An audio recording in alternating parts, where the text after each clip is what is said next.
My bottom was when my first child was stillborn. My daughter was stillborn. And what I'll say is my husband at the time, her father, I had fallen in love with him when I was 12. And so that definitely ties into my childhood. You know, we were kind of in and out throughout our lives. It's been a lifelong journey for us. I think it's probably lifetimes of journeys for us. And we got back together when we were 29, got married when we were 30. I moved back to the Midwest for him.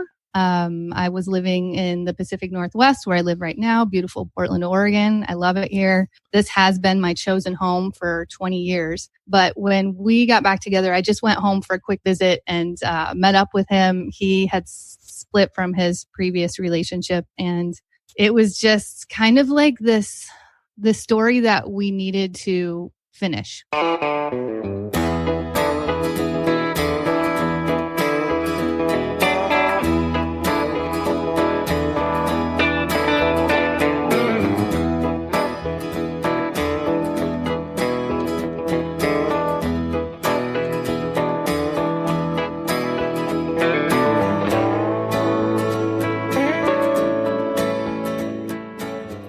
Thanks for stopping by the Nowhere to Go But Up podcast.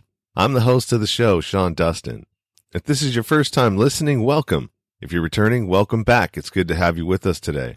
There are a couple of ways that you can help support the show. One of which is if you know somebody out there who would benefit, family, friends, from listening to this show or an episode in this show, send them over. I'd be happy to have them as listeners. Also, you can subscribe, rate, and review on your favorite podcast platform. And if I'm currently not available on the platform you listen to, send me an email and I will try to get added to it. I have merchandise available now, hoodies, t-shirts, mugs, and other items. This is another way you can help support the show, and the show will get a portion of the proceeds. You can find direct links to iTunes, Spotify, Stitcher, YouTube, merchandise, and anywhere else we are online at the bottom of the show notes. Go to the Linktree link, and that will take you to all the ways to connect to the show. One last thing is if you want to be a guest on the show, think you have a story that other people would benefit from listening to, you hit a bottom in your life that you want to share, hoping that other people don't have to go through the same thing that you did, head on over to the Linktree, go to my scheduling page, choose a time, fill out the guest form, and we'll go from there. Today I'm talking to Lori Reising. Lori and I met when I posted an ad for a co-host for the variety portion of this podcast. And of the 4 or 5 people that I interviewed and talked to and did a 45-minute to hour long trial episode to kind of gauge who I had the best rapport and chemistry with, Lori is the one I ended up choosing. So we were talking for about an hour and 44 minutes, what it broke down to. So I decided that I'm going to go with Lori. And so today we are going to do a episode where she will share with us some of her struggles in her life. And also, I'm getting a chance to get to know her as you are as well. So she will be co-hosting the variety portion of this podcast, and probably we'll have her on probably once a month, maybe. So look forward to that. She's a podcaster as well. She has her own show, which is called the Raw and Wild Hearts podcast. This conversation that we just had is really good. You'll enjoy it, and I'm sure you'll see why I chose her. So without further ado, let's get to the show.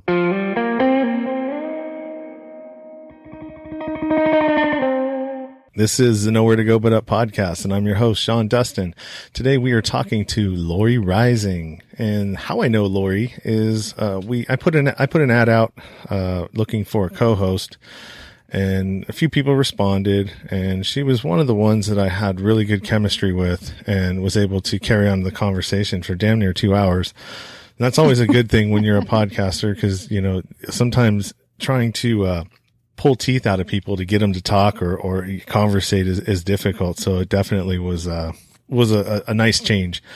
Also, what we're going to be doing, she's going to tell us a little bit about her story that she has. but it's basically an introduction to her because she will be joining me on some of these episodes in the future, talking about a number of different things. We're both single, both talk about dating. We're both in the dating pool currently. I online date. I don't know. I'm sure that's what you do too as well. You can tell us about that, but let's introduce Lori. Lori, how you doing? I'm great. Thank you very much, John Dustin. I'm happy to be here. Stoked to have that kind of chemistry. I do love to talk. Me too. I think that's why we're both in the podcasting world, right? Yeah. Do you ever find yourself getting in the way of and not like you're supposed to be there talking about your guests and it just always ends up magically rolling right back around to you? I think the last edit I did, I was noticing like, oh, and I think it's not really a strategy, but I always have it in the back of my head. Like I can edit this out, but if I bring my experience to the story, I think it makes it a little more dynamic with their reactions. And so I always end up making a lot more editing work for myself by doing that. But I do take a lot of stuff that I add to the conversation out just because we are supposed to be focusing on them. But yeah, I mean, that's my roundabout way of saying I have to check myself every once in a while with that. But I love hearing people's stories, and that it's equally as important. And that's why I think I do it as well, because I want to hear people's stories and I want their stories to be experienced for other people, and so on and on we go. And the stronger we get. Yeah, it's an art form. I've had to, kind of figure out how to hack my own behaviors and tendencies of what I like to do when I'm on the mic. And one of the things that have really helped, kind of curb that.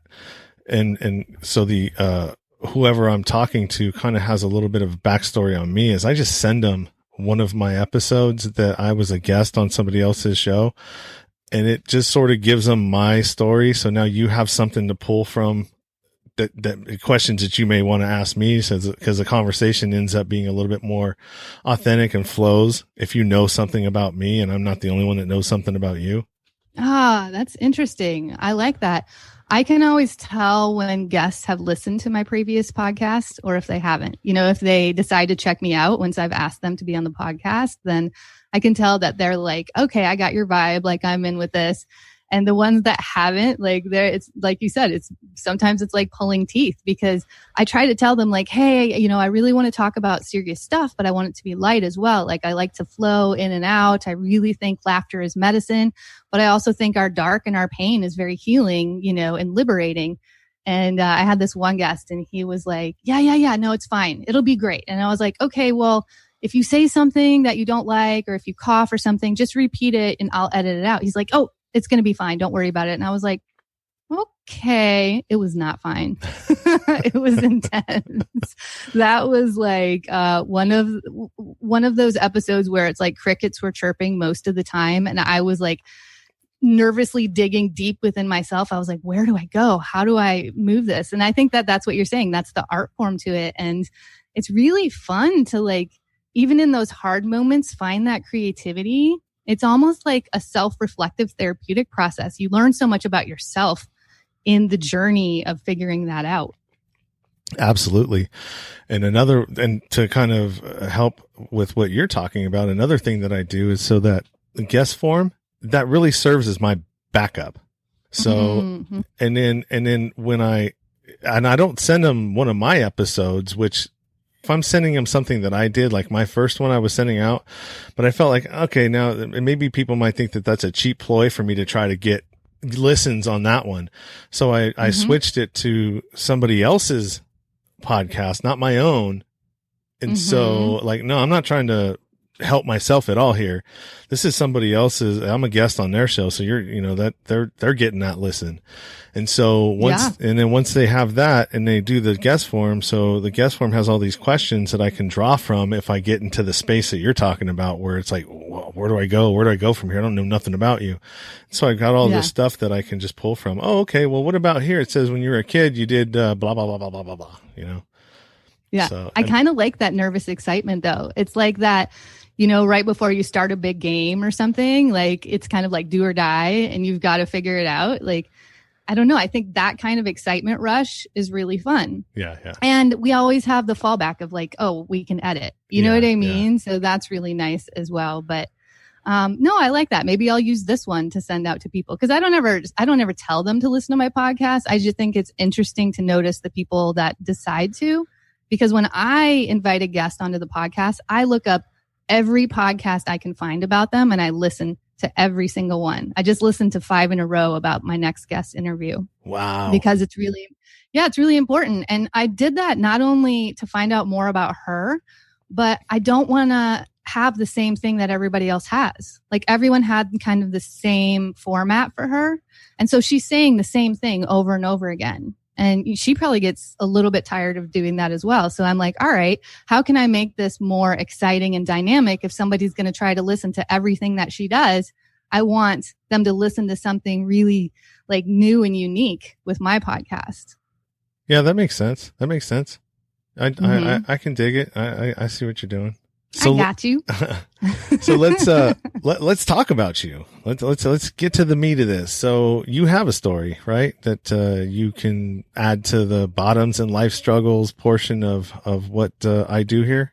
Absolutely. I mean, I think we all do. You know what I mean? Like we all have our story, and it all is important for everything that we are and every way that we become. And so I think that that's what. That's why you're doing what you're doing, because you believe everyone has a story and you want to talk about it and you want to put it out there for more experience and more support for everyone else's story. Right. So yeah, I have a story. I for sure have a story. I don't even know where to begin. Like, should I just start from like when I was born? Yeah. So when I was born, it was midnight on the dot. Yeah. Oh yeah, I know all that info. I've got, my star sign, my rising sign, my moon sign, if you want all that. So I would suggest pick a bottom or a time in your life when you struggled the hardest or that was the most defining for you, and then if you have anything from your childhood that kind of played a part in how you ended up there, that kind of ties it together. But if you don't, I mean, not everybody has something from their childhood that crosses over to when they're an adult and is part of their story. Oh man. Woo. How much time do we have? I have till 12:30, I think. Okay.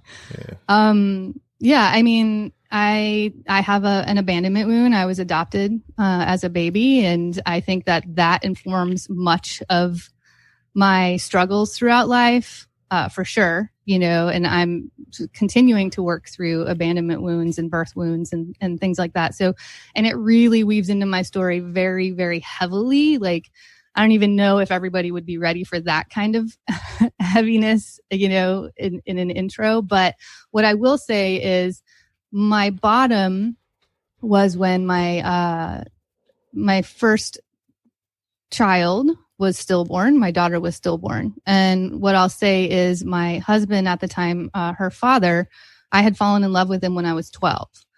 And so that definitely ties into my childhood. We were kind of in and out throughout our lives. It's been a lifelong journey for us. I think it's probably lifetimes of journeys for us. And we got back together when we were 29, got married when we were 30. I moved back to the Midwest for him.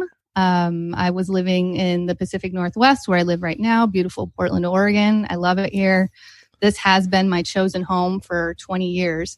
But when we got back together, I just went home for a quick visit and met up with him. He had split from his previous relationship, and it was just kind of like the story that we needed to finish. We needed to see how it would become written out. You know what I mean? Like, and I think that's what drove me to move back to the Midwest, because that's just not my home anymore. This is my home in the Pacific Northwest. And so, we got married when we were 30, pregnant while we were still 30, but almost a year later, I would say. And then when I was 31, we lost our daughter at 6 months pregnant. And that devastated my life. absolutely shattered me. It shattered him. He has his own story, and I won't try to speak to that. He's had a lot of loss in his life. And so we both had such a deep, deep depth of sadness and grief with her loss. And it was sudden. It was very tragic. And it was releasing her from my body was a very, very difficult process. It was a 10-day process, a 2 hospital stay process. It was, I haven't spoken about this in detail in a really long time, but, she would have been my only biological relationship. I didn't grow up with my biological parents, and I didn't have any siblings. And so, losing her, probably was the most tragic thing that I could ever go through. Based on my history, based on my own abandonment wound, and feeling like nobody had wanted me in my life, and I wasn't wanted. I was given away. Why didn't they love me? Why wouldn't they want to keep me? That's like a lot of. I always wanted to work with adopted kids because of growing up with that narrative and that story in my head, and believing I wasn't worthy or I wasn't lovable. And Dean had loved me since I was 12 years old. So of course I was going to see that through and try it, at least, try to see where that love would go. So moving forward, I got very sick because they had left her inside of me for so long. And so I was very toxic, and, my marriage was completely falling apart because of the grief and the pain. I probably cried every day for at least 5 years, probably. And, it's funny. Just yesterday, I went back through my journal where I was writing poetry after her loss. And I was reading what was happening in my marriage while I was falling apart, because I no longer had my daughter. And I no longer had the life that I was planning on and expecting. And 2 years later, we got pregnant again. It was a very long 2 years of trying to get pregnant, and also going through the grief of not having her. And her name's Dunia Eve. And then I miscarried that child, and that broke us. We weren't ready to go through another kind of loss like that. We weren't strong enough. And so then, along with losing my health, losing 2 children, I lost my marriage. And it took everything that I don't even know how I lived through that period. Like, I wasn't myself. I was a shell of myself. I was a shadow of myself. And somehow I knew that there had to be something more to life than crying my eyes out every day for so many years. And the only thing I could think of is that I needed to get back to Portland in order to find out if I could have a life where I didn't cry every day. Because where I was so stuck in that story and that experience that I could not see any kind of healing happening. And it wasn't that I wanted to leave my husband. It was that I wanted to save myself. And I still loved him, and I still love him to this day. And I'll never stop loving him. And we aren't together anymore. And it's been a very long journey of figuring that out for us. And so I drove out to Portland when I was 34, I believe, and loaded up my two cats, and he kept the dogs, and took my car, and I drove out. And I just remember I was holding the steering wheel, and I was crying. I was crying so desperately throughout that whole trip. And I remember I would look at my wrists, and I just would imagine on my wrists were tattoos, and one of them said trust and one of them said faith, because I just had to believe that there was some kind of life that I could get to that I wasn't even close to being in touch with for so many years. And so after I got to Portland, this story it's my entire 30s, like of health, of what's the word I'm looking for? Disintegrating health, of like using all of my money to try to get my health back and get my life back, and even try to smile again. It took years before I could smile again and feel like life was worth living. And so I don't know how many, I'm just going to show you. I don't know how many years it was, but one day I was trying on clothes in this dressing room, and I was like, I have to go get that tattooed. I have to go do it. And so I didn't do it on my wrists, but I put it on my arm, where I tattooed trust and faith on my arm that day. So what I did is when I came back out to Portland, I threw myself into, I'm a body worker. I do trauma-informed body work. I'm now a pelvic floor therapist. I'm also a transpersonal hypnotherapist. I have a BA in psychology, and I do a lot of energy work and healing work as well. And I threw myself into working in fertility because I do, with my body work, I do a lot of fertility work. I do a lot of prenatal work and postnatal work, especially with the pelvic floor. But I threw myself into that work because I felt like I wanted to help other women who had went through losses and miscarriages. I wanted to help them get pregnant again, have subsequent pregnancies, and hopefully have living children, because it's something that I was not experiencing. And I hoped that if I could help other people do that, that I could experience it as well someday, or I could at least heal, because I lost so many friends. I mean, it was like I was a death version of myself walking around. I couldn't be with people. I couldn't be around children. I couldn't be around babies. I left all of my friendships that had children. And I was really hard to be around. I don't know how anyone stuck by me through that time. And Dean continued to try to stick by me.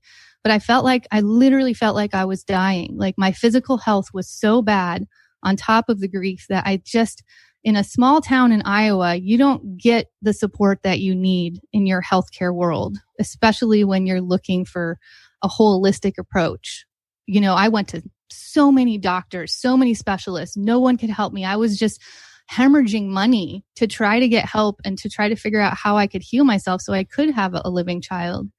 And so, you know, coming to Portland, I started getting those holistic practitioners that could start figuring out what was going on with me and that could start breaking. I mean, I was almost in the emergency room every day. I would lay on the floor and I couldn't breathe and I was so sick, but no one wanted to get close enough to me to like care. You know, it was too much. I was like too much. I was too much grief. I was too much pain. I was too much sickness for people. And so I was at this all by myself while I was still trying to salvage a marriage, long distance, because I wasn't ready to let him go. He's the father of my children. I'd loved him since I was 12. And so it took years. And we went in and out for years. He ended things with me and got married to someone else. And that was like another death for me. It was like I was still in love with him and he just needed to take care of himself. And so I became quite the alcoholic that year. That was my whiskey year, which I don't drink whiskey anymore. But I seriously had to believe that he was dead because he wouldn't even speak to me. He started this other life. And I was kind of left on my own, still working with my healthcare and trying to get well. And I was trying to date because I wanted to have a child. I wanted to have a family. I was in my 30s, So I guess fast forward to now, my career is built on helping women have children. And it bit by bit over years, like I said, this is my entire 30s that I went through this process. I was able to hold babies. I mean, I'm kind of like a newborn baby whisperer. I actually do craniosacral on them. And somehow I hold them and I can know what they need. And I help them, with better breastfeeding rates. I help them sleep at night. I help their digestive move better. I help them have bowel movements. And I just don't even know. It just like comes through my hands. So I have this like really special power with them. And now that I can be with them, I can have my friends with children. I have a godson that is so precious in my life that I spend so much time with. And in those years, I never could have done that. And so I pushed myself so hard to do this work, to heal myself. It almost killed me. Like I almost broke and died throughout my entire 30s. And now I am at this place where, we have finally ended our story. We just ended our story. I'm talking about my ex and I. We just ended our story about maybe 2 years ago. So that's a long story. And it feels really good to have that liberation from that, because there's always this grief with us. Like, we love each other so much, but if we try to be together, there's this like overwhelming grief that we can never like supersede. Like, it's always kind of hanging out with us. And I don't know, I don't think he's done his work around all of his loss in his life. And that was a problem, because I wanted to do the work. I didn't want to cry every day. I didn't want to be that person. I love laughter. I seriously, I smile more than anybody I can think of. And I never thought I would smile again. So I think my tenacity comes from, I will push myself to get to that, to get to my goal. Like, I wanted to enjoy life. I didn't want to live like I was dying, which I did throughout my entire 30s. And guess what that means? It means I never had a biological family. And that, I'm going to be working through that for the rest of my life, but it's also not going to take me down. I'm also going to really enjoy who I am, what I've done, what I've brought to people, the healing and the work that I've been able to offer to families and women and all people. I feel like I've been able to offer that. Like, I'm going to live this life to the fullest. And I'm also going to be sad that my daughter's not here and my children aren't here. And I'm also going to be sad that it looks like I won't have a biological family, and I'll never get that biological connection. I didn't have it with my parents. I won't have it with a child. And yeah, I feel like that's really unfair. And also, life is we're not here to just have this fair life. Life is messy and it's hard. And, it has to be worked on. And I just got this quote yesterday. It was so good. From this, I think she's a scientist, Susan something. Of course, I don't have it in front of my face, but it said something like, the price admission to life is discomfort. The price admission to a beautiful life is discomfort. And I loved that, because it's true. There are times when I feel like, why do I have so many struggles? Why? Right? That's very victim-y. But when I talk to light workers and intuitive workers, which I invite into my life because I'm one of them, they're always like, you go through the struggle so you can help other people. Like, you get it. You can empathize. You understand. You're going through that experience, and you can share that with this world. Like, that's your light and that's your star work that you're doing. And I'm like, God damn it. I didn't want to, I don't want to be that. I didn't want to be the mother left here, when my daughter's, of course she's around me. And so I think that I'm really grateful that I can be with the pain of what I won't have in this life, but I can also be with all of the things that I will have and all of the things that I am. And I can smile and I can laugh and I can appreciate the earth and the beauty. And even in the chaos that we're in right now, all of these experiences have prepped me for what we're doing right now. You know what I mean? Like, when you go through that kind of pain, when you go through a death of yourself, especially when you go through the death of a child, a true death of a child, I think that you're prepped for anything that comes your way. I can never imagine going back into that shell of a person that I was for those years, So I think, I don't know, maybe I'll wrap it up there. We answered the question. That's my bottom story. I have lots of top stories though, too. Yeah, I couldn't imagine. I have a little bit about me. I don't know if you knew this, but I have a daughter that she's 20 now. Yeah, she was born in 2000, so she's 20 years old now.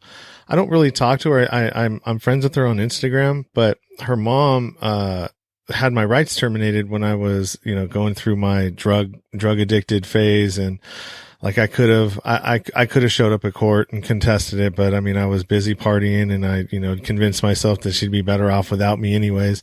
And so like I have that, and so it bothers me sometimes, but I've done my due diligence to try to reach out and, hey, if you want to know anything about me or whatever, fine. I'm just like leaving it in her court.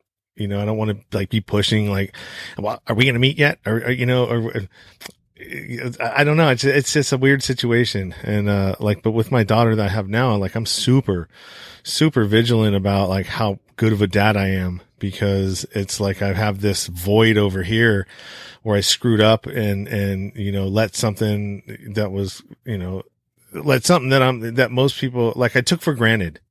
I took that for granted, you know, and so I really try to do my best with my, my daughter now, and she's almost 3. And, man, the one thing that I'm just going to say one thing. The one thing that I learned about having a child that I didn't know, like I was going through life thinking that I, you know, in my past relationships that I, you know, loved them or been in love or anything like that. And the one thing that I can probably say is that I had love for them, but I didn't understand what love was until I became a parent. I didn't understand what that feeling was. You know, I mean, you think, you know, but you don't know until you actually have, somebody that you're willing to do anything for, you know, like anything. And, so yeah, it kind of like making me think like, oh, maybe I never have loved anybody in my life other than myself and, you know, parents, you know, siblings, stuff like that. But I mean, like like somebody else, like, you know, I don't know. Maybe it was, some stoned edible talk. I don't know. Love is interesting, because I think that we experience different types of love with every love that comes into our life, you know, and you don't know how high that can go until that love comes into your life. And you're saying that's your daughter. You know, it doesn't mean that you didn't love anyone before, because you probably loved them with where you were at and what you had available to love with.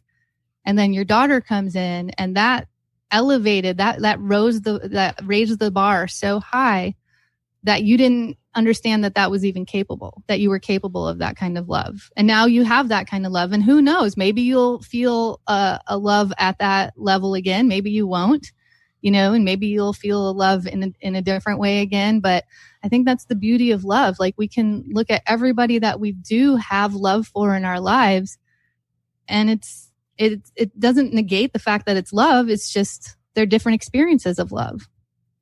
Huh, that's a good way to put it. I didn't think about it. I don't know. You know, I think with my dating, and I think that this is really, you know, I'm in therapy because there's a lot to work on, a lot to unpack with everything that's went down in my life since being adopted. And I think with my dating, like, I worry that I loved my ex so deeply. You know, and especially because he's the father of my only children. Even though they're not here, they were my only children. They were in my body. You know, they were created in my body. And I just think for a long time, I think he held, you know, I kept that emotional cord with him for so many years. Even when I dated other people, like, I don't think there was any room for anyone to, you know, break through that cord or get enough of my heart, because he had so much of my heart. So I'm really grateful that we've been able to play that relationship out and play that emotional tie out, where I feel like we now have freedom. Like, now I have freedom in my heart for someone to get that kind of love from me. And of course, now we're quarantined. Now I can't even actually see anyone. Yeah, forced celibacy is what I've been calling it. Yeah, I've been through plenty of like chosen. So I feel like I'm born again once I actually get to be with somebody, because I didn't date for 10 months because I was dating my podcast before this went down, because I started my podcast and that takes so much time. Yeah. So now I'm like, I think I'm going to be born again by the time I actually touch someone again. And that's another, a tricky thing too. And I think this will lead right into why I chose you, to talk to and be a part of this, journey that I'm going through. One is that you're a little woo woo. Okay. I'm not going to lie. You're a little woo woo. Oh, I'll own my woo woo. I'm all about my woo woo. And I'm also super like country girl grounded, but go ahead. But I'm starting to, I know that there's something about energy out there. There's something about the universe. There's so many things that have happened in my own life that can't be explained by anything else, whether you want to call it God, Gaia, whatever your fucking term is that you want to use to call it, whatever, but there's something to it. And like I just can't deny it. And so in reading some of your stuff online when I was researching you a little bit, that kind of was what drew me to you, is you have that, you believe in that energy but you're like that squared. Like you're really into it, like, but there's something to it. And so I like that. I like people like that, and also the dating aspect of it, because you definitely bring a different take on dating than I would probably ever bring, because I'm one of those guys that I don't know, man, when it comes to dating, I mean, I'm very open about where I'm at and what I'm willing to give. And it just doesn't seem like, as honest as you can be, it doesn't, women always seem to want to try to change you still. I can break past the friends with benefits, gate, and that they think that they can do with me. There was one I just, that I'm talking to recently, and, it's the same thing. It's like, I'm available for one thing, and, we can hang out and I'll give you everything of me when we're hanging out. But after that, I'm a selfish person when I'm trying to accumulate my goals. You know what I mean? But at the same time, it's like, all right, I'm not willing to sacrifice not having sex. Fuck that. You know what I mean? I like that connection. And for me, it's fun. And for women, they just can't do it that way. Some of them can, women. But some of them can, but I haven't been able to find them. All right. The ones that don't get attached, that don't like. Are you being honest with what you're looking for though? I think it comes down to that. I think so. I'm pretty sure I am. I don't hide behind the fact that, I send them to my first episode. If somebody I'm going to start talking to, I send them to my podcast. I say, hey, go listen to this. You may not like me. And this will just be a really quick, you know what I mean? You can get an hour dose of me, and you can tell right then if you're going to like me or not. And, that way it'll save you time. It'll save me time. I don't want to have to fuck around and deal with any of the back and forths. Right. But are you telling them that you're not available for more than momentary connection? I mean, I'm going to call it momentary connection, but you can call it sex. Yeah. I mean, I think I've been pretty, you actually have to use those words. Like, women need to hear exactly where you're at. And then, there's still going to be some women that think, oh, but if we have this connection, like, it's going to, change what he wants, because he's going to feel, because women can be really fluid that way. Like, we can move with a connection. And if we wanted one thing, but if suddenly our hearts and our estrogen and our oxytocin get pumping, we're like, oh, wait, maybe we want this thing. Like, maybe this could be good. Yeah. And I think it's the difference, women are much bigger multitaskers than men. Men have a goal. They have the one goal. They're focused on that goal. They're going to do that goal. And not a lot can sideline them or sidetrack them from that. But women, we have all of these things because we're multitasking all the time. So we can be pulled from one thing to the next with ease. And that's a generalization, of course. Everyone has their own personal experience and boundaries and hopes and expectations. But honestly, I think if you really put that out there from the start, hey, I'm a busy dude. I've got a lot going on. I still really enjoy connection. So if you're down for momentary connection, and it doesn't mean it will be the only time. It could be more than once. It could be for a while. You're basically describing what I would take on as a lover. I just had a lover. He was my last person that I was seeing before. So 10 months ago is when we stopped seeing each other. And we were both just really honest in the beginning. And he was honest too. He's like, so this is just going to be fun, right? But we really dug each other. Like we had such an awesome connection and it was so great. And the sex was incredible. It was so freaking good that there's moments in my woman brain that I was like, maybe this should be a relationship because we laugh together. We have like incredible sex. Our sexual chemistry is off the charts.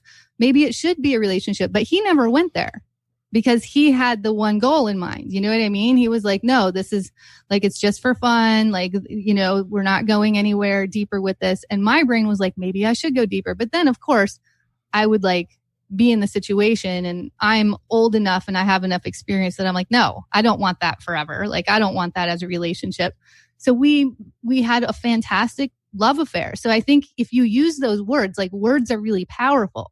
So if you tell women like, I'm looking for a lover and like, do we need to define that? Like, I'll define that for you, you know, then women still might try. They still might like grab hold a little bit. It's really, this is so important. And this is what I think men don't understand about women. There's so many, you know, there's a lot of things that women don't understand about men don't understand about women, but our estrogen and our oxytocin like floods our systems, and those hormones can be like really mind shifting. They can make us feel kind of cray, right? It happens. I just had my period this week and, you know, I went through a day of like only wearing my robe and not getting out of bed because like my hormones were making me sad as fuck. But it's the reality of being a woman, right? Yeah, it's it is what it is. It's a constant like just trying to find your person is just, it's the older you get, the harder it gets because you've already, God, I know you have all these experiences and wisdom of what you don't want, or, you know, things that have failed in your past. Like for me, I've five failed relationships, and most of them are probably because of me. I mean, there's a little bit, you know, that has to do with the other parties, but I would venture to say that, yeah, it's probably me. It was me mostly, you know, and not being. Well, that's amazing. You're like owning up to, you know, your part in what happened. So you're owning up to it, but are you actually learning from it? Like, are you actually applying some lessons for your next relationships? Are you just saying like, yeah, it was probably me, but now I'm still looking? Or are you actually looking at like, what was it? What was your behavior in that relationship that maybe led to its demise? Yeah, I've done some of that personal growth work and looked at my own anger issues and how I responded to things that would cause some of the problems and the issues that I was dealing with. But that still didn't stop the I still have that same I don't know how to explain it, man. The behavior. No, it's just, it's like, as far as like, I always felt like there's I'm settling, you know what I mean? Or like there's something coming down the road, you know what I mean, that I need to be ready for because, you know, whether or not, you know, this person gained weight or, you know what I mean, wasn't what I was looking for body wise, or, you know, there was just always something. And so so you got like the grass is greener mentality. Yeah. It's the way it's always been. And so with that would always, that got me to thinking even more about, okay, well then maybe is it that I'm addicted to sex or the chase or everything that revolves around that, you know what I mean? Because once I'm there, it's cool and I'm having fun and, you know, I've made connections, great sexual connections with people, but it just, I don't allow myself to take it any further than that. Cause it's like, all right, well, I've got what I'm trying to do and, you know, you're just it's gonna, you know, I think it's because I'm not settled in my own life and my own path of where I want to be, that I'm not willing to like settle down with somebody that doesn't fit what my idea is. I don't know, man. It's so crazy when it comes to relationships. I suck at them. That's why I jumped at the opportunity to talk about relationships in a with somebody else with the opposite sex who's in the same situation, because my take on it is way different than yours. Yeah. I have to ask, I was going to ask this before. Are you a Pisces? No, I'm a Sagittarius. So that plays a big part too. Sagittarius. Yeah. I'm half man, half animal. The archer, the hunter. Yeah. Well, I'm an Aries. We got a lot of fire going on here. Yeah. Did you notice because Portland is more of a wet climate. It's closer to the water. Midwest, far away from the water, hotter. I grew up on the water. Or colder. I don't know, depending on where you're at.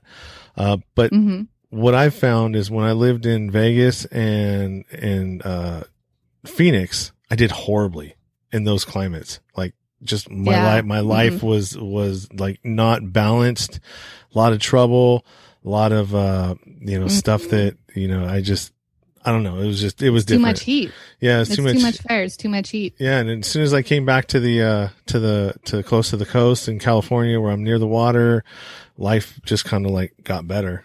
So I don't know if there was something to that or not. Oh yeah, I think absolutely. I mean, water is very healing in the first place, but I think people that really resonate with water, that you have to be near it. Like, that's always my first thought when people are like, oh, you love the heat, why aren't you in the desert? And I'm like, no, I love the heat, but I love the water. I love being by water when there's heat. Yeah. You know what I mean? Like, the two have to be in balance for me. And I mean, for me, my like witchy baths, like, they are an absolute must. I have to be them. Yesterday was the new moon. So of course I was in my witchy bath last night, crying like I do, because I like to let those emotions out, and then waking up today and feeling great. Like, I need that water fix. I need that hit, I guess. Yeah, I have it right. I have it too. So if you go all the way to the back, there's a levee, and then behind that levee is the water. Nice. Yeah, no, I actually grew up on the water. My parents had a little lake house. And so I've been doing water sports my whole life. I'm actually very, very much an athlete, and I was a professional water skier. Oh, wow. And so now I am big into surfing. And so I haven't surfed for a year, and it's killing me because I was in a car accident and I couldn't surf for a long time. And now we've got this going on. And yeah, I cannot wait to get back to the water and get back on my board for sure. Yeah, I'm not. I tried to. I'm a water person too. I have, I had boats, and I have 2 jet skis now that I take out all the time in the summertime. But I mean, I tried to I was water skiing, single skiing, double skiing. What is that other one? Wakeboarding. And I even tried to do the wake surfing, which I like a lot better because when you fall down, it doesn't hurt as bad. The wakeboarding is just not, that wasn't my cup of tea, man. You had to go too fast, and I made the mistake of watching a YouTube video before I went out once, and ended up getting a concussion. You tried to do a flip? Yeah. Yeah, I tried to do something that ended, that was a fail for sure. Yeah. So yeah, I don't fuck with that anymore, but I do love to be on the water. The jet skis are, they're perfect for me. So yeah. Nice. So what did you kind of envision when we were going to talk about doing something together? I know we had thrown out a couple of different ideas, but they just sort of like seemed like they would have been way too involved for our time to be able to put into something. Yeah, I mean, we talked about like trying to do like a coronavirus or a COVID dating game, which I think was a great idea. I still think it's super fun, and I think it would be great, but it is a lot of work to put that together. And I think we're both hustling right now, and we're, putting out content. And I know I have like 5,000 projects in the mix that I'm trying to get done during this time before I do go back to work.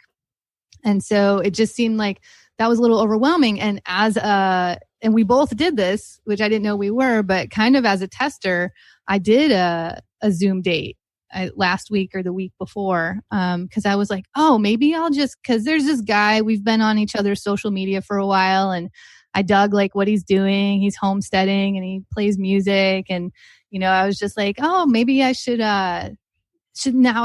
check him out and I should make this a date and see how it goes. Like, I wanted to take a shower. I wanted to like dress up for something, you know? So it just gave me kind of this excitement of like, all right, so I'm going to try this out.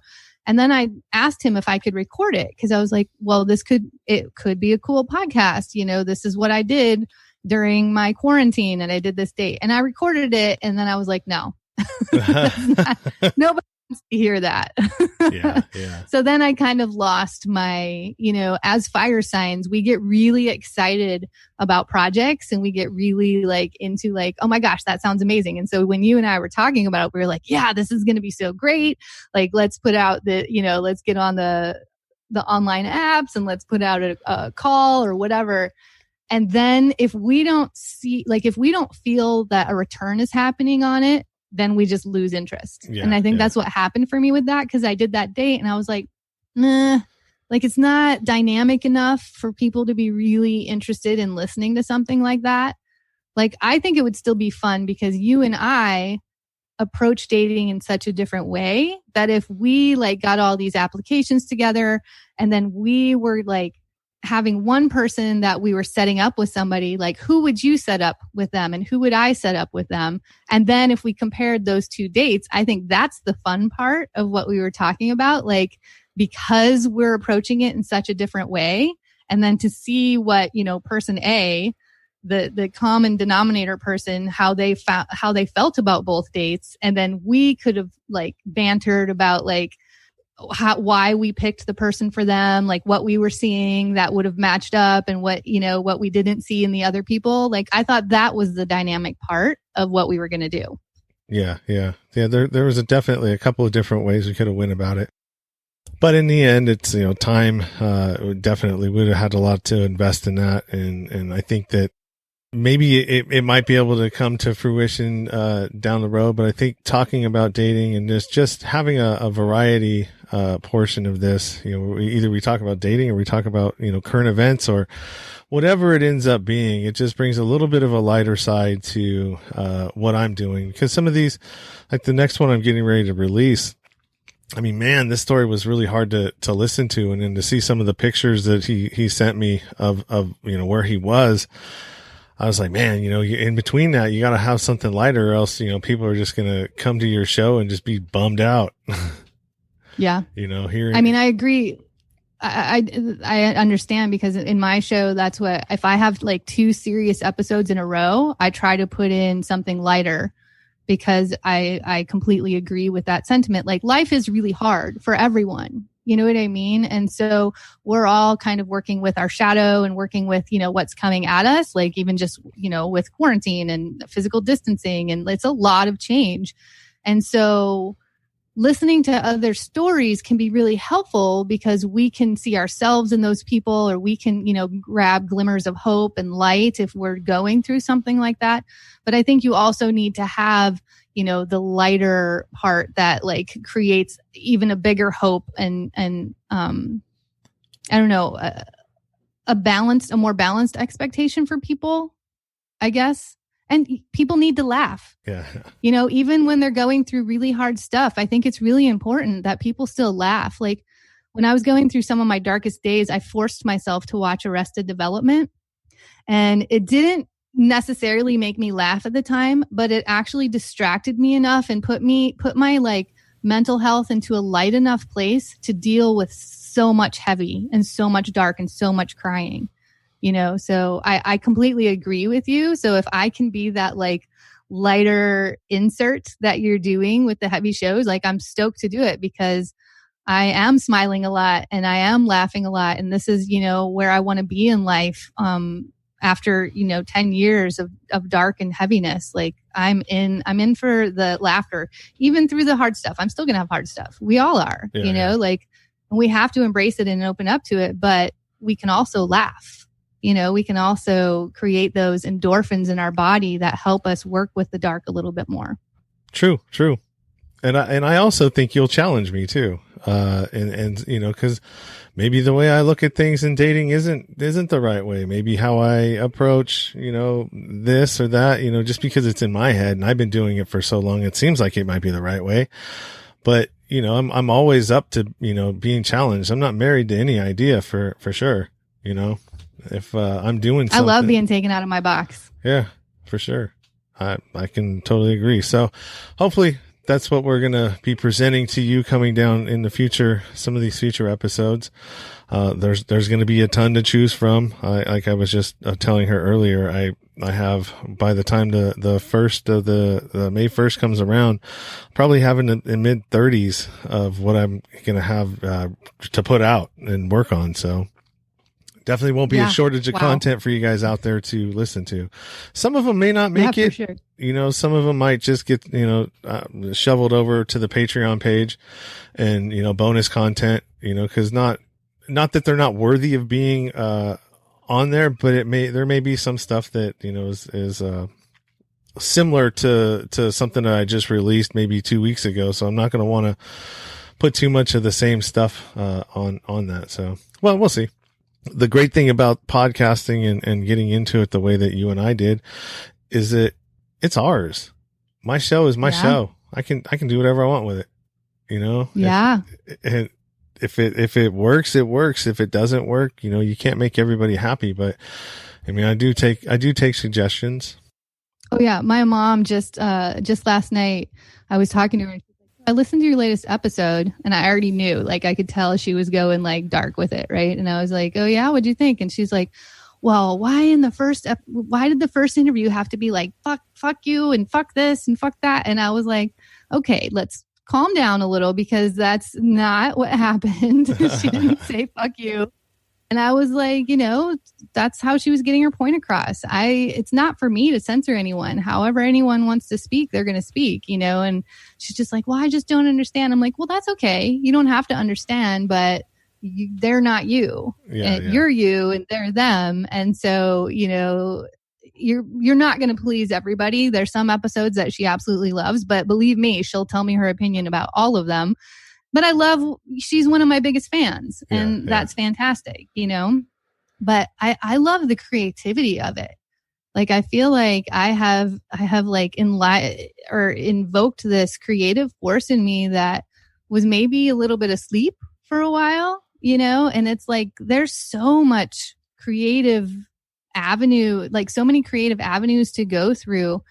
I was stoked about the episode I just put out because I was laying in bed one night and I was like, oh my God, I'm going to do it like that. So I just changed the format completely up. And I felt like that was really much more engaging for listeners and it would keep them more excited about the episode. It was so much more work for me in the editing room, like such a bigger process. But in the end, I was really stoked on how it came out.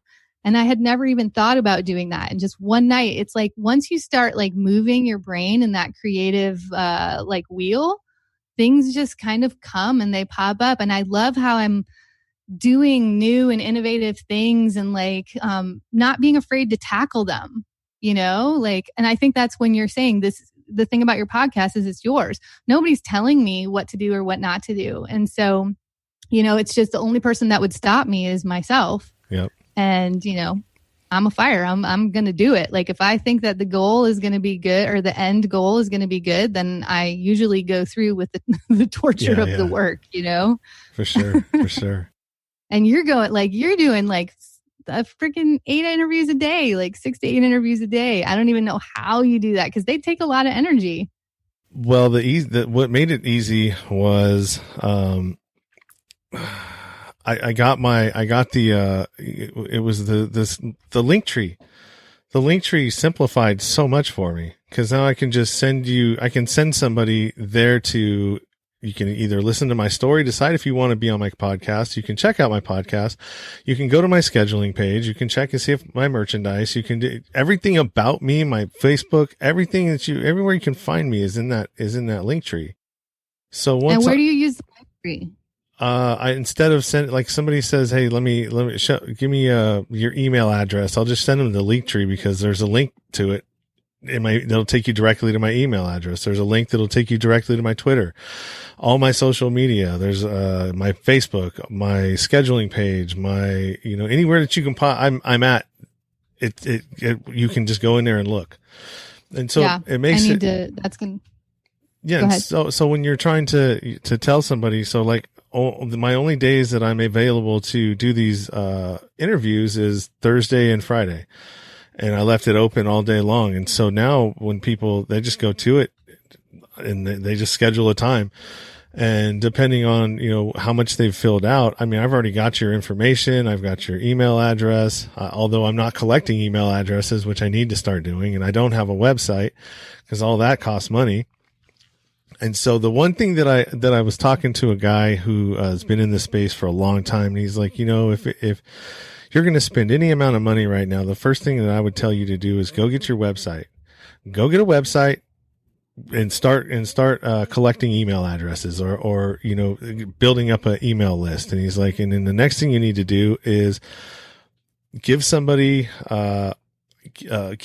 value in wanting to go to your website and then get there and be able to collect their email. And so whether it's, you want to offer them a 20-page Kindle book for free that you wrote, or it's something that you can give away to them for free that is from you, that will bring them and give them some value to want to give you their information. Yeah. And so I'm working on my e-guide today. Yeah. And I'm like, fuck, that's awesome. I got to write, and I fucking hate writing. I don't like writing at all. I'm a good writer, but I'm good at writing what I want to write. I don't, necessarily, like, if I can, I was telling somebody, if I can get a ghostwriter to just like follow me and listen and just take down all my stories and put them all together for me, put it into a book and sell it. And then you do all the work, and then I'll take a little bit of money because I want to make something. It's my damn story. But I mean, I'm lazy like that. Yeah. Well, writing takes a lot of energy because I've been doing writing and podcasting, and I think that they both take energy, but podcasting is a little easier because it's fun and easy to like sit here and have a conversation and have a back and forth. And I love the interview process. It's so like, if it wasn't for this, obviously I wouldn't be doing it, but the writing, like, you're sitting there putting in all the work for a really long time, hoping for a return. You're not getting the immediate return that a conversation has, like the interview has. And so it's just a whole different beast. Yeah. And I'm working on that right now, and it's intense. So I'm going to have to do it at some point, but I'm not looking forward to it. Like, I try to write copy for my intro, because I want to have something that I can just, all right, I have it. I just need to insert it, and then I'll do a small snippet recording of, the guest and introducing. So I'm trying to like shorten my intros and my outros to keep people engaged, because somebody goes, dude, your shit is way too long in the beginning. It took me 5 minutes to get to the damn episode. Yeah.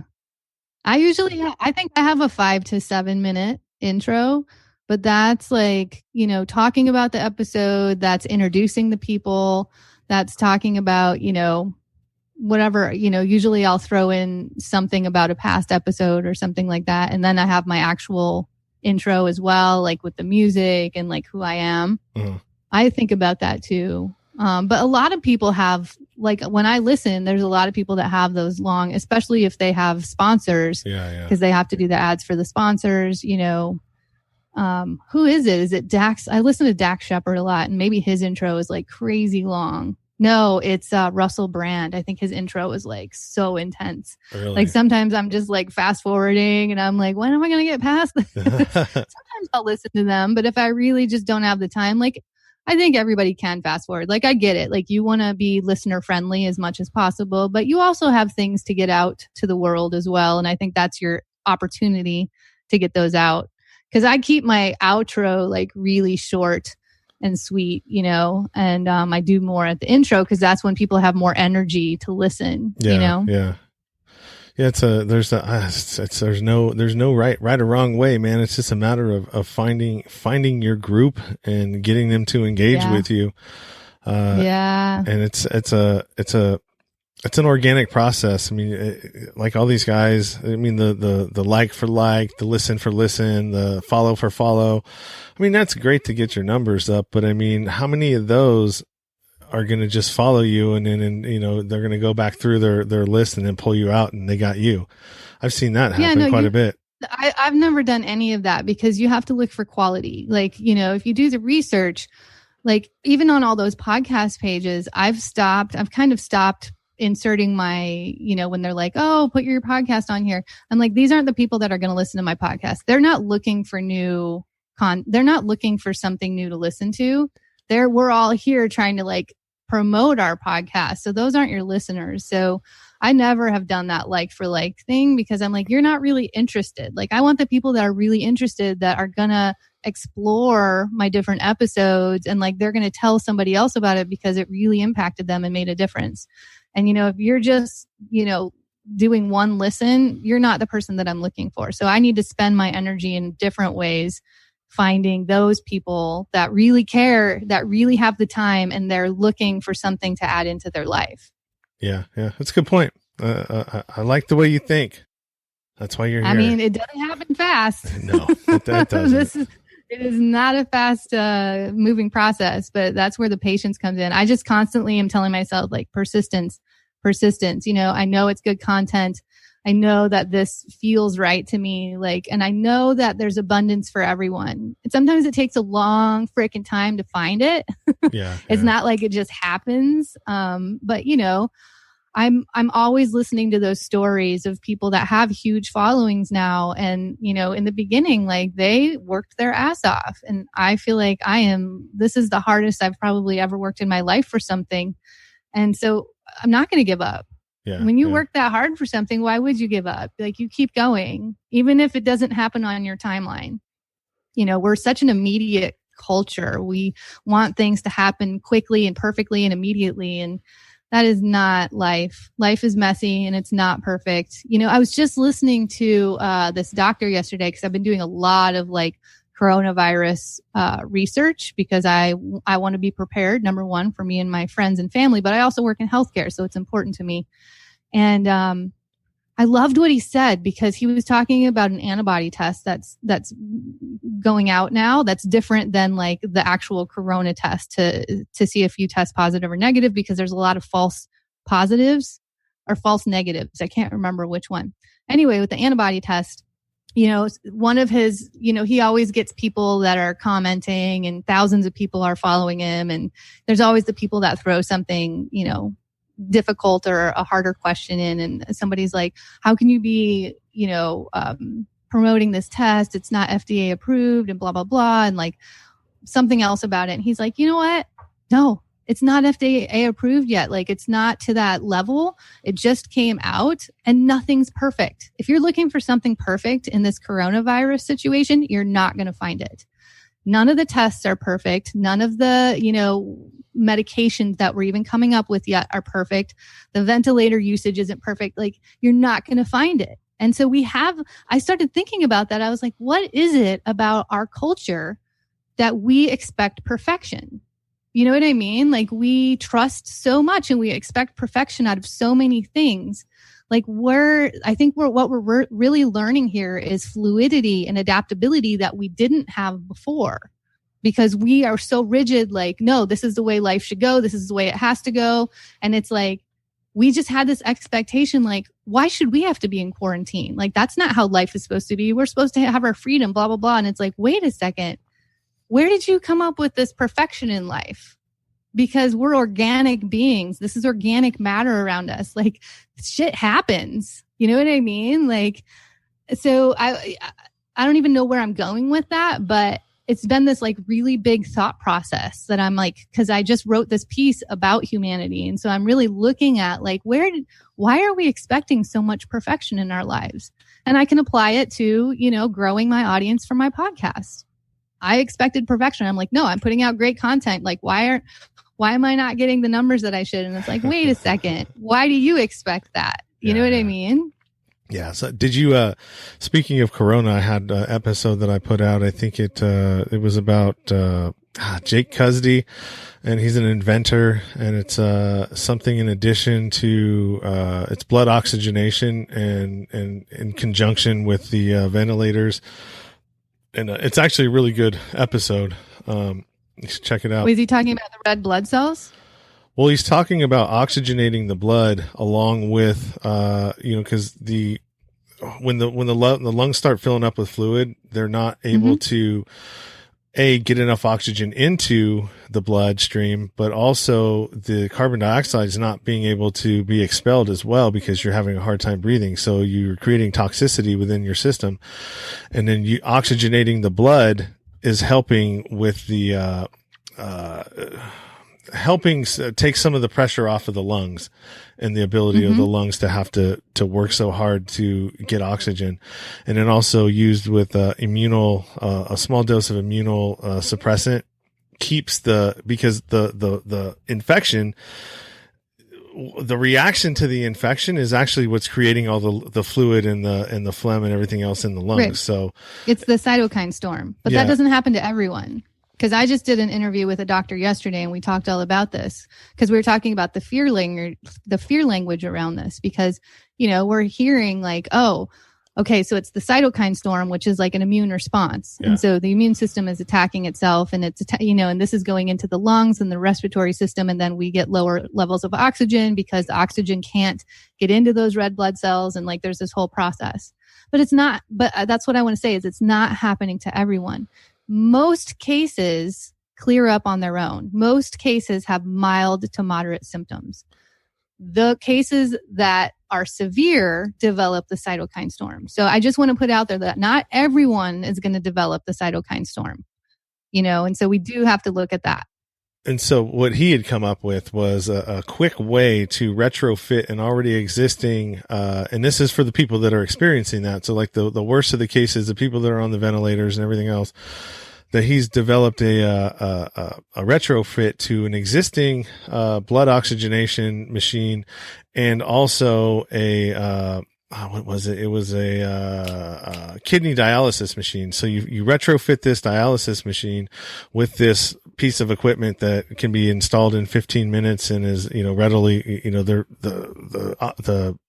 dialysis machines, there's tons of them in these hospitals. So, he's trying to get it, FDA approved. Is he a scientist? Is he a doctor? No, he's an inventor, but he's working with a bunch of inventor. Yeah, but he's working with a bunch of doctors, and you should listen to the episode. I mean, he's trying to get more exposure with this because he's talked to Ben Carson, and they just kind of like, because they got a lot of stuff that they're probably getting thrown at him right and left. But this would be a quick way to kind of alleviate some of that. And save some lives because of the oxygenation and everything else and the immunosuppressant. Well, right, because if you have to use a ventilator, what happens is the ventilators are usually what's causing the death. Yeah, because the ventilators are putting too much pressure into the lower lungs, and they're not the alveoli aren't strong enough to withstand that pressure. And so then we get blood clots and we get organ system failure. I'm going to say right now, I'm not a medical doctor. I do work in the healthcare field and I've talked to a lot of people about this. I've been doing a lot of research.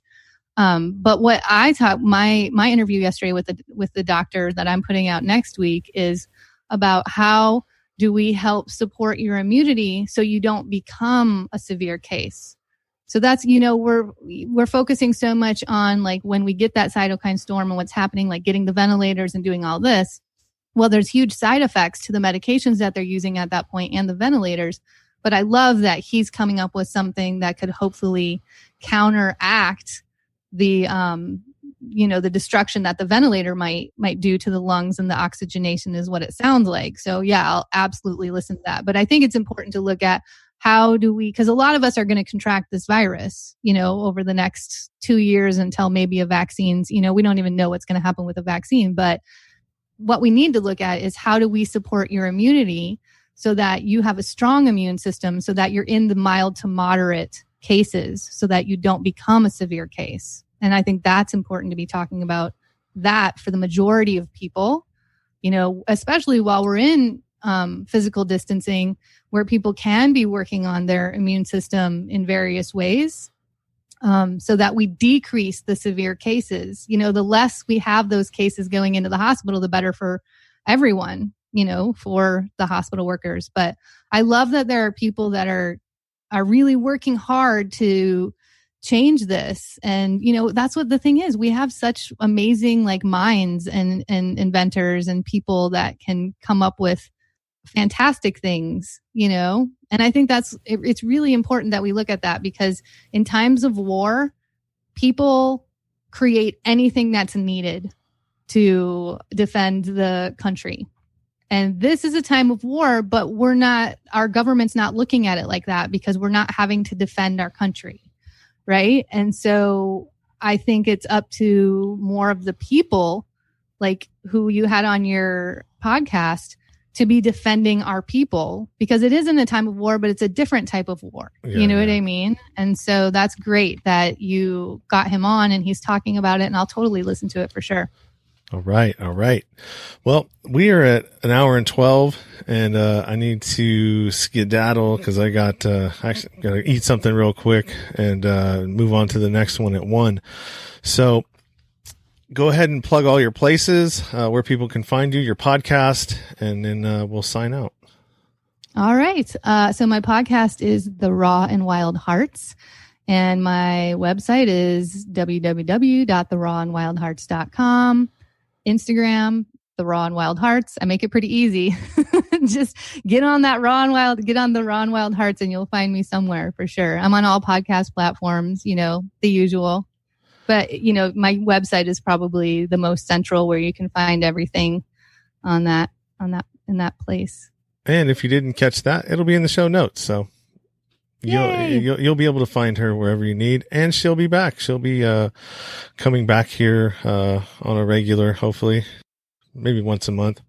We'll see how it works out, or how the schedule works out, and what we're able to do with it. But this is a great start, and that's usually where everything needs to begin.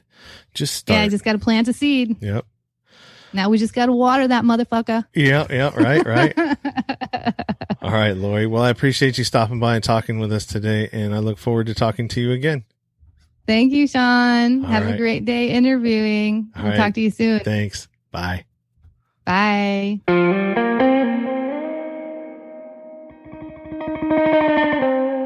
Thank you for listening to the show, and thank you to Lori.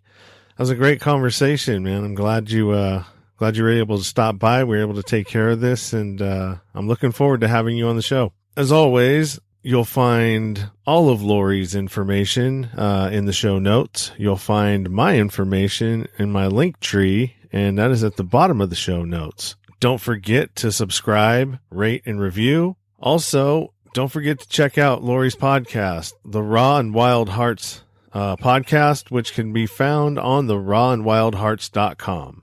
The last thing I have is, if you're on Facebook and you want to be a part of the Nowhere to Go But Up podcast Facebook group, go ahead and go to the Linktree and go to the Facebook group tab, answer a couple of questions, and you'll be in the community. I engage in there. I also ask questions, post pictures of stuff that I do, dogs. You can find all of our episodes on there too. And when our guests give free gifts or free ebooks, stuff like that, I'll always post them in there. And until next time, keep it 100, stay true to yourself. Everything else is just noise.